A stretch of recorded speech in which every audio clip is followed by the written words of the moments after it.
안녕하세요. 찰브랍니다. 업비트 창을 보면 우리가 투자한 코인들은 크게 몇십 프로씩 안 올라가서 아마 지금 개 중에는 몇몇 분들은 코인 시장에 관한 이해력이 없으신 분들은 그거를 놔버리고 오히려 그냥 그런 뭐 시총 하위에 반짝반짝 거리는 코인으로 옮겨가신 분들도 아마 분명히 있을 거고 그런 선택은 그릇된 선택입니다. 분명히 말씀드리는데 ETF 승인까지 바라볼 수 있는 코인의 대부분 우리는 투자를 분명히 하고 있는 게 맞아요. 그러니까 이 BTC만 ETF를 바라보고 이더만 ETH만 그런 걸 바라보는 게 아니라 이제 우리가 투자하고 있는 코인들도 ETF를 바라보고 있는 거는 분명히 맞고 지금 현재의 상황이 진짜 여기 나와 있는 이 그림의 이런 상황일 수도 있어요. 이 기간이 어떤 분들한테는 하루하루가 엄청난 고난으로 느껴지실 분도 있을 거고, 이 몇 달간이, 자, 그게 몇십 년 같이 느껴지실 분들도 분명히 있을 겁니다. 거기서 이제 멘탈 관리를 어떻게 잘 하냐에 따라서 이제 인생이 결정될 거라고 저는 생각을 해요. 그리고 지난 과거 수년 동안의 어떤 이 하락장이 저도 마찬가지지만 이제 그릇을 좀 많이 키워놓지 않았나 생각을 하거든요. 인생에 관련해서 사람이 일관성과 이게 삶에 대해서 매일매일 살아가는 거에 관해서 인내력이 되게 중요해요. 이게 그러니까 사람들은 보통 이제 운을 되게 중요시하게 생각을 자기 노력보다 운을 되게 중요시하는 분들이 많은데 운도 있잖아요. 제가 이제 가만히 보면 노력하는 사람들한테 운도 열려요. 이 벽도 허물어집니다. 그래서 피해의식에 사로잡혀서 하루하루를 부정적으로 살아가시기보다 긍정적이게 일관되게 매일매일 살아가시는 분들이 분명히 잘 되실 거라고 이제 전 생각을 해요. 부정적인 견해나 이런 거는 전면 다 그냥 차단을 하시고 내가 선택한 거에 관해서는 분명히 첫 번째 엉뚱한 노력을 한 게 아니고 엉뚱한 선택을 한 게 아니라 분명히 성공이 보이는 노력의 벽을 허물고 있는 거기 때문에 분명히 성공은 반드시 따라옵니다. 예, 그것을 반드시 믿으셔야 되고 제가 코인하고 당장은 상관없는데 제가 이제 한 가지 발견한 게 있어요. 기사에 뭐라고 얘기가 났냐면 킹스 칼리지 런던 정책 연구소인가 여기서 이제 뭐 여러 국가에서 설문조사를 해요. 근데 여기 보면은 이게 좀 충격적인 게 뭐냐면 열심히 일하면 결국엔 더 잘 살게 된다라고 생각하시는 분들이 한국 국민 중에 16%밖에 안 돼요. 그러면 84%는 운이 중요하다라고 이제 생각하시는 분들이 되게 많더라고요. 제가 이걸 보면서 한편으로는 좀 충격을 받았거든요. 노력만큼 운도 따라야 한다. 노력은 중요치 않다. 운과 연줄이 중요하다. 근데 이분들은 내가 아무리 노력해도 안 된다라고 이미 판단을 내려버린 거잖아요. 그러면 인생이 아마 더 잘 안 풀릴 가능성이 높습니다. 내가 인생에 있어서 자신이 없잖아요. 그러면 앞에 무슨 벽이 있고 장애물이 있을 때 여기서 밀려나가요. 네. 자, 운도 제가 생각하는 건 어떤 거냐면 운도 노력한 사람한테 오더라. 노력의 기간 3개월을 노력해놓고 3일을 노력해놓고 이거를 노력이라고 할 수가 없죠. 5년 이상, 10년 이상 일관되게 지속적인 관점에 어떤 이런 걸 했었을 때 내 인생이 성공이라는 어떤 그쪽으로 부스팅 되지 않을까, 확고히 되지 않을까라는 이제 이런 말씀을 드리면서 다시 넘어가겠습니다. 자, 이제 이런 얘기는 그만하고 이거는 누구나 다 알 수 있는 얘기인데 뭐 사람에 따라 다르지만 저 이제 그런 생각을 해요. 운도 매일매일 뭔가 일관되게 한다는 자체가 결코 쉬운 거는 아니거든요. 그게 뭐가 됐든.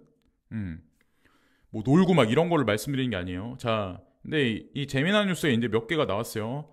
CFTC, SEC는 코인도 이제 증권과 상품으로 나뉘죠. 근데 어느 순간 이제 CFTC 얘기가 좀 많이 나온 적이 있었어요. 근데 저는 이제 이런 생각을 하는데 예전에도 이걸 말씀드렸지만 증권거래위원회만 단독으로 가상자산을 규제하는 게 아니라 CFTC도 50%를 점유해서 증권거래위원회도 50%고 이렇게 같이 균형 있게 제도권 수용에 관해서 좀 움직이지 않을까 생각을 해요. 그러니까 이런 얘기가 나오겠죠. 불법 파생상품 제공 혐의로 뒷바이 3곳 벌금 부과. 그러니까 CFTC에 관련해서 이 뉴스 하나만 나온 게 아니라 몇몇 개 아마 뉴스가 나왔을 거예요. 그리고 중요한 건 채굴에 관련해서는 CFTC가 관여하는 게 분명히 맞습니다. 증권에 관련한 거는 SEC가 관여하는 게 맞는 거고, 그게 아마 어느 순간 명확성이 나오지 않을까 생각을 해요. 그리고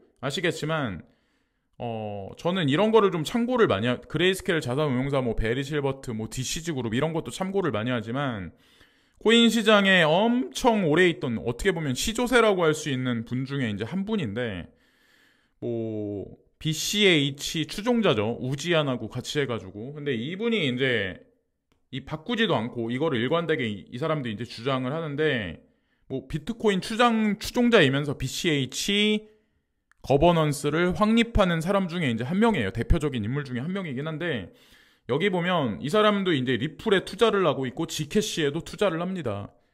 만약에 이렇게 오랫동안 이 시장에 관한 생태계를 깊숙하게 알고 있는 로저버인데, 만약에 이런 거에 관해서 확신이 없고 만약에 보여지는 게 없다면 여기서도 이거를 삭제를 시켰겠죠. 근데 그냥 계속 있어요. 이 의미를 여러분들이 잘 인지를 해야 되지 않을까 생각을 합니다. 이런 거대 거물들이 이렇게 투자를 진행하고 있다. 과연 내 코인은 무슨 관련이 있을까? 응? 이렇게 한번 같이 보시면 어떨까 생각을 하고, 비트코인 반감기 후 2025년 여름에 15만 전망, 뭐 릭 에델만, 어떤 사람은 2024년이 뭐 최종점이다. 어떤 사람들은 2025년이 최종점이다. 다만 중요한 건 지금보다는 훨씬 나을 거라는 거죠. 지금보다는 훨씬 나은 시장이 2024년에 2025년에 펼쳐질 거라는 거죠. 어쩌면 그게 다가오는 몇 개월 이내에 시작될 수도 있어요. 사실은 2024년이 되면 상승장입니다가 아니라, 상승장, 우리가 뭐 식사를 할 때 본식을 먹기 전에 에피타이저를 먹잖아요. 어쩌면 올해 연말이 에피타이저일 수도 있습니다. 그 전초 작업이 들어갈 수도 있어요. 사실은. 그래서 어쨌건 그 바로 직전 단계일 수도 있고, 제가 이제 여기서부터 이제 프라이버시 코인에 관해서 좀 한마디 말씀드리려고 하는데, 한국 암호화폐 거래소의 프라이버시 코인 취급 금지가 사실은 2020년부터 들어갔어요. 그러니까 이 전부터 사실은 FATF에서 뭐 트래블률 뭐 어쩌고 얘기를 하면서, 익명성 기술은 안 된다, 통제가 안 되니까, 거래에 관해서 추적이 불가능하니까, 이런 얘기들이 나왔어요. 이런 얘기들이 나오면서 지캐시, 호라이젠, 그리고 라이트코인 EDXM에 들어가 있잖아요. 라이트코인은 참고로 이제 민불인불이라는 그 빔 프로젝트가 이제 앞에다 내세우는 그 기술을 채용해서 익명성 기술을 가지고 있습니다. 라이트코인도. 근데 아이러니한 거는 EDXM이라는 거래소에 라이트코인이 있다는 거. 이게 과연 뜻하는 바가 과연 무엇일지. 자, 그래서 실제로 이런 일이 있었어요. 이때 뭐가 이제 대시, 모네로, 지캐시 뭐 이런 코인들이 상패를 당합니다. 한국에서만 상패 당한 게 아니라 이름이 있는 거래소들한테 상패를 당해요. 여기서 보시면 아시겠지만 그렇게 이제 상패를 주르륵 당해요. 그래서 제가 이제 욕을 상당히 많이 먹었죠. 예? 그러면서 근데 사실은 그 정체성은 변한 게 없고, 근데 저는 가장 많이 독보적으로 이제 제로 놀리지가 많이 사용될 거라고 생각을 하는데, 이게 있어요. 얼마 전에 비트메인이라는 회사가 어떤 회사인지는 아마 아실 거예요. 채굴 관련해서는 넘버원입니다. 여기가 비트메인이. 다른 회사들도 있긴 한데 비트메인은 소프트뱅크와 텐센트나 이런 데하고 관여가 돼 있는데요. 거대 자본이 백커입니다.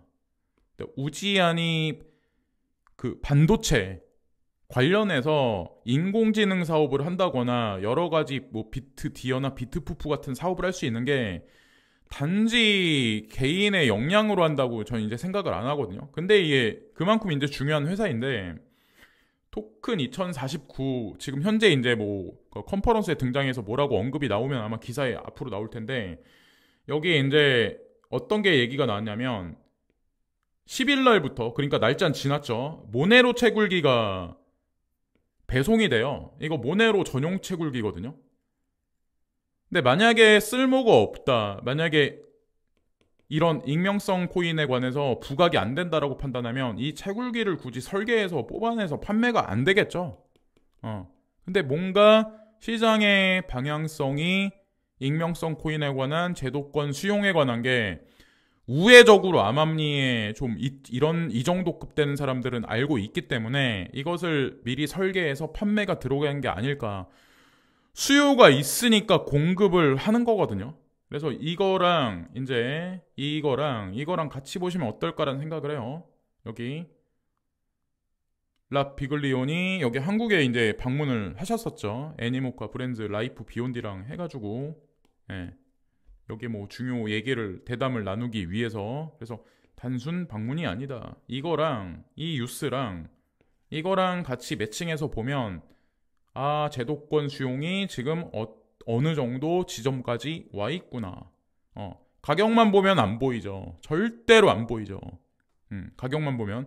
그리고 이 사람들이 가격에 관해서 지지하거나 컨트롤해야 될 의무도 없어요. 이 사람들은 그냥 본인들이 하고 있는 일에 관해서 그 블록체인 거버넌스를 확립하는 거, 거기에 이제 중점적으로 있는 거고, 주택의 시장을 핸들링하고 하는 거는 제네시스나 그레이스켈 자산운용사 이런 데가 아마 운영이 되면서 글로벌리스트 자금력하고 같이 그 사람들이 이제 유동성을 넣고 빼고 하면서 이제 그분들이 하는 거지. 이 사람들은 이분들은 이제 상관이 없어요. 본인들 하고 있는 일만 열심히 하고 중요 회사랑 파트너십 관계를 발표를 했기 때문에 그거는 뭐 시사하는 바가 분명히 있다라고 생각해요. 그거를 인지하냐 못하냐도 각자 개인의 판단인 거고. 그리고 제가 중국은 오히려 유동성을 푼다. 미국은 금리를 인하가 쉽지가 않을 거다. 그리고 인하를 한다고 해도 그렇게 과격하게 인하를 못할 거다라는 말씀을 아마 드린 적이 아마 있었을 거예요. 미국은 아마 얼마 전에 아마 미디어에 나왔을 텐데 2024년 내내 1년 동안 1%밖에 금리를 인하를 못할 수도 있어요. 아주 조금씩 내리는 거죠. 왜냐하면 아실 거예요. 지금 빚이 어마어마하게 빚이 있기 때문에 중국도 물론 빚이 있지만 제가 가만히 보니까 IMF가 중국의 자본금을 지금 대주고 있더라고요. 대출금에 관련해서. 그래서 IMF 총재가 얼마 전에 시 주석을 만났어요. 근데 이것도 저한테 이제 음모론이다라고 보실 분 있겠지만 5월 달인가? 5월 말에 JP모건, 제이미 다이먼 회장이 중국에 한번 들릅니다. 그것도 혼자 들르는 게 아니라 1000명의 월가의 투자가들하고 같이 들어갑니다. 이 기사를 찾아보시면 아마 있을 거예요. 이 사람들이 그냥 가는 게 아니에요. IMF 총재도 그렇고.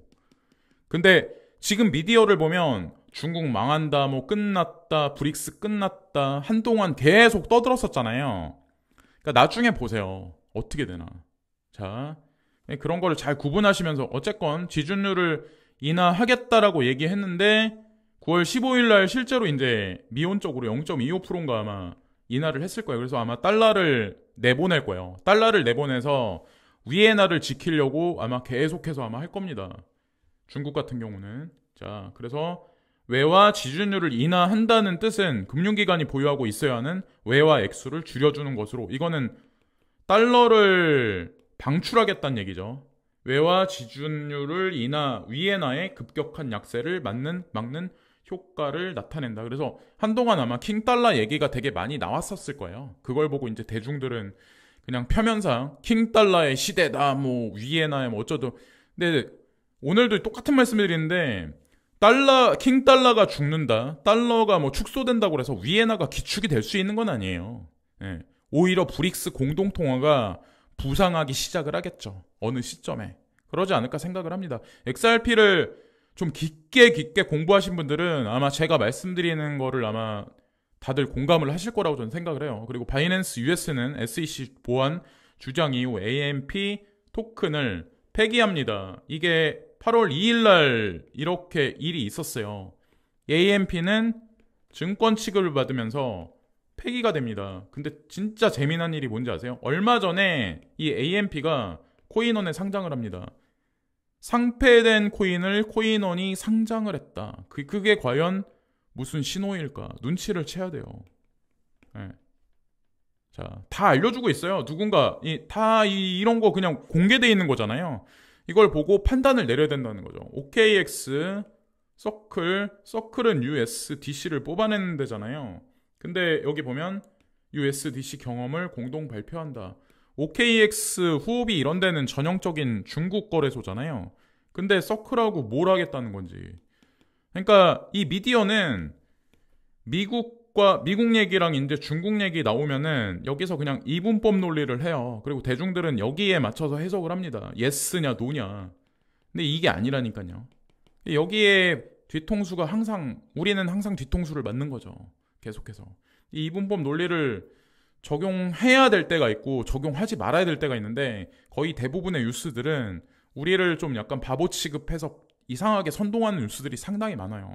그거를 잘 파악하냐 못하냐에 따라서 사실은 인생의 하루하루의 결정이 쌓여서 한 달에 결정이 되고 뭐 1년에 결정이 되고 10년에 결정이 되고 수십 년에 결정이 되잖아요. 그래서 그 사람이 아마 인생이 결정될 겁니다. 저는 이제 그런 걸 좀 중요시하는 사람이고, 자, 어쨌건 그렇습니다. 여러 가지 말씀을 드린 것 같은데, 예, 여기까지 말씀드리면서 방송을 마치겠습니다. 좋은 주말들 되시고 스트레스 너무 받지 마시고 과연 내가 투자한 코인이 ETF까지 갈 수 있는 건지, 거기에 이제 포커스를 맞추시고 무슨 일을 하고 있는 건지, 제도권 수용은 실제로 어느 정도 지점에 와 있는지 물음표를 던져보시면 거기에 해답이 있습니다. 오늘 영상에서 좀 많이 말씀을 드린 것 같아요.